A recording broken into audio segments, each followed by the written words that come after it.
Hello, hello sa aking mga amiga, viewers ka, followers ko. Hayan, ito ko ngayon sa lugar na kung saan ako ay huminto muna at tumingin ng paligid na ito mga amiga, na kung saan tanong natin ang kagandahan ng karagatan mga amiga. Tingnan nyo, oh.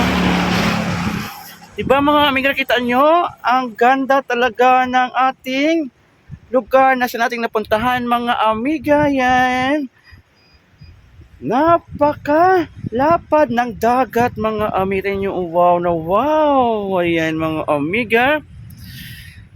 O diba kita natin ang sa baba nito mga amiga na napakalinis ng tubig mga amiga. At ito i-close up para makita nyo ng mabuti. Ayan. O diba mga amiga yan.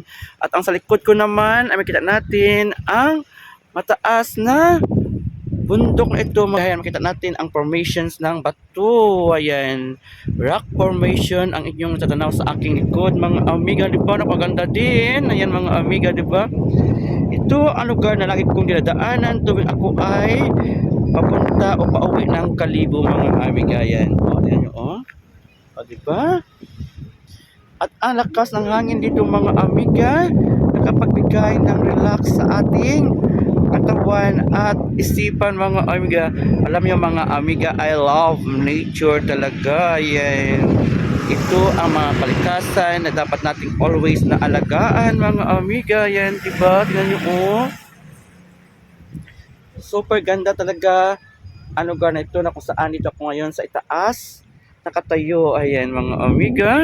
O, diba? Alam niyo mga amiga, ito ay magandang tourist attractions na malaki ng lugar ng Kalibo Aklan. Ito ay sa party ng Tangalan mga amiga yan. O, di ba? Nakita niyo, oh. Ating balikan sa baba. Ayan mga amiga. Ang tahimik, ang linaw ng dagat, at para bang ikaw ay ma-enjoy talaga pag iyo itong napuntahan mga amiga. O, di ba?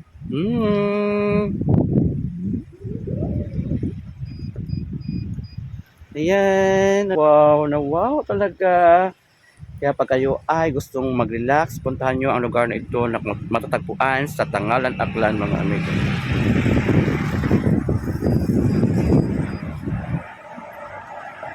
Sa ngayon, ako ay also pasalamat sa inyo sa pagpanood ng aking mga videos.